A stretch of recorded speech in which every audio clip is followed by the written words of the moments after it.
नमस्कार। मैं आपका सुभाष शर्मा हमेशा आपके बीच YouTube में आता हूं।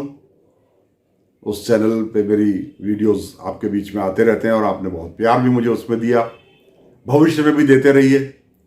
लेकिन आप सबको मैंने पिछली बार भी घोषणा की थी और सूचना दी थी कि अब हम अपने वो पुराने अखबार जो एक ज़माने में उत्तराखंड के जन जन की दिल की धड़कन में बसता था, हिमालय दर्पण, अब हमने उसको इलेक्ट्रॉनिक फॉर्म में, यानी अब हमारा एक वीडियो चैनल, न्यूज़ चैनल आपके बीच में हिमालय दर्पण उत्तराखंड के नाम से आना शुरू हो गया है। अभी जरा ट्रायल स्टेज पर है, लेकिन फिर भी हम अपनी बात कहते हैं और महत्वपूर्ण बात कहते हैं।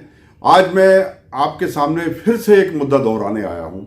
मैंने पिछले दिनों आपसे एक बात शेयर की थी कि उत्तराखंड में ज़मीन के कानून दिखाने के लिए तो बने हुए हैं, मगर उसके पीछे बहुत बड़ी कहानी चलती रहती है। ऐसी एक भ्रष्टाचार की कोशिश चल रही है। आप और हम बड़े सजग प्रहरी हैं इस समाज के, इसलिए अभी तक वो हो नहीं पाया। लेकिन फिर उस भ्रष्टाचार को करने वाले लोगों ने थोड़ी तेजी पकड़ी है। मैंने आपको पहले बताया था कि एक ज़मीन है जो थानों से एयरपोर्ट रोड, उस जगह पर जहाँ पर अब प्रकाश पंत मार्ग जिसका बोर्ड लगा हुआ है, प्रकाश पंत जी के याद में उनकी वो उस रोड को नामकरण किया गया था, उसके बीच में एक बड़ी बेशकीमती जगह है। लाइए पहले मैं आपको वो जगह ही दिखा देता हूँ। तो ये है वो बेशकीमती भूखंड 108 बीघे का। नमस्कार। इस वक्त हम खड़े हैं थानों और एयरपोर्ट के बीच, लगभग 1 किलोमीटर फ्रंट वाली ये ज़मीन, ये जो खंबे में आपको दिखा रहा हूँ, इसके पीछे जो दूर दूर तक आपको ज़मीन दिखाई दे रही है, ये ज़मीन एक दिल्ली के उद्योगपति को किसी विशेष शर्त के साथ मिली थी। मगर आज ये उदाहरण बन गई है नेता, अधिकारी और उद्योगपति के बीच साठगांठ से किस तरह हमारे उत्तराखंड में करोड़ों रुपए का घोटाला किया जा रहा है। ये ज़मीन राज्य सरकार में नेत हो जानी चाहिए थी इस अप्रैल में, 26 अप्रैल ये 2020 को। ये सारी ज़मीन वही चल रही है। मैं इस ज़मीन के साथ साथ चल रहा हूँ। यहाँ मीरा वाला का बोर्ड लगा हुआ है। ये दिल्ली के एक उद्योगपति की ज़मीन, उनके नाम इस ज़मीन की रजिस्ट्री हुई थी, मगर जिस उद्देश्य के लिए इस ज़मीन की रजिस्ट्री की गई थी वो उद्देश्य पूरा नहीं हुआ और ये ज़मीन नियमानुसार इस ज़मीन को राज्य सरकार में निहित हो जाना चाहिए। इसको मामले को हम पहले कई बार उठा चुके हैं, मगर लगता है कोई बड़े भ्रष्टाचार की खिचड़ी। ये सारा जो ये दिख रहा है आपको, तारवाड़ दिखाई दे रही है, ये सब वही ज़मीन है, वही इसके पीछे है, वही बेशकीमती ज़मीन है। ये ज़मीन अभी भी चल रही है।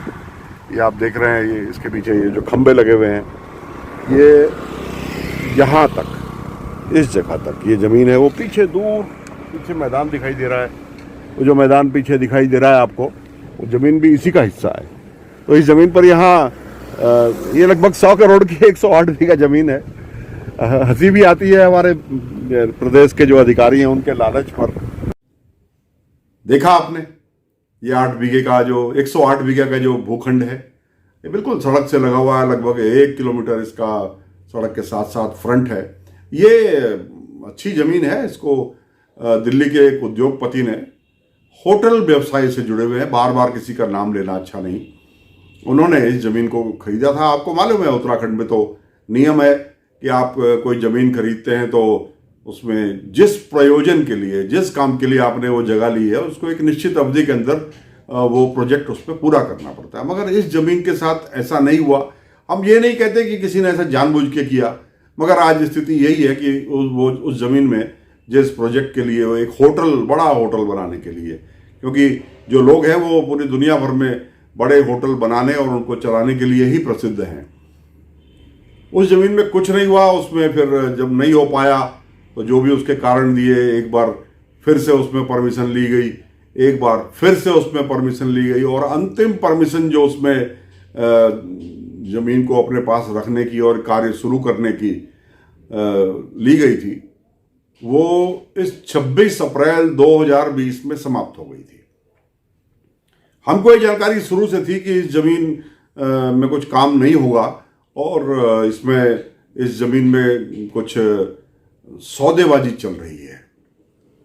उस वक्त भी इस मुद्दे को उठाया, लेकिन अब हमें ये खबर मिली है कि इस जमीन पर भ्रष्टाचार की इबारत लिखने वाले लोग फिर से सक्रिय हो गए हैं और कोशिश ये चल रही है कि जो जमीन 26 अप्रैल 2020 को राज्य सरकार में निहित हो जानी चाहिए थी, क्योंकि अभी कोई उसको रिन्यू कराने की ना तो प्रक्रिया चल रही है, ना ही अब संभव है नियमों में, तो वो जगह सरकार की हो चुकी, सिर्फ उस जमीन की फाइलों को या तो दबा के रख दिया गया या उसकी प्रक्रिया को शिथिल कर दिया गया, उसको धीमा कर दिया गया। क्यों? क्योंकि उस जमीन की आज कीमत लगभग मेरे अंदाजे में, हो सकता है थोड़ी कम ज्यादा हो, 100 करोड़ रुपए हो गई है। तो 100 करोड़ रुपए की उस जमीन को, जो इससे बहुत कम कीमत में खरीदी गई थी, उस जमीन को रफा दफा करने की और राज्य सरकार में ना जा पाए, नियमों का उल्लंघन भी करना पड़े तब भी, और उस 100 करोड़ रुपए की बंदर बांट करने की कोशिश फिर से चल रही है। इसमें सभी लोग, जमीन मालिक से लेकर के अधिकारी, नेता, सब शामिल है इसमें।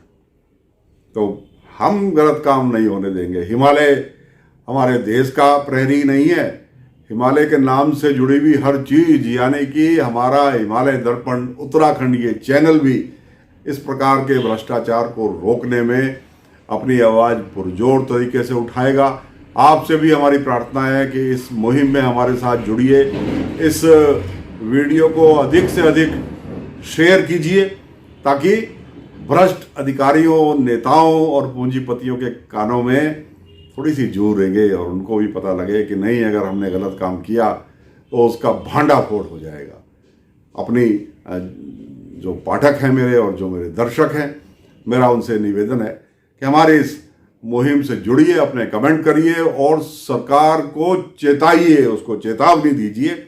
हम ये गलत काम नहीं होने देंगे, इस वायदे के साथ आपसे फिर बहुत जल्दी दोबारा मिलेंगे। आपका बहुत बहुत आभार। नमस्कार।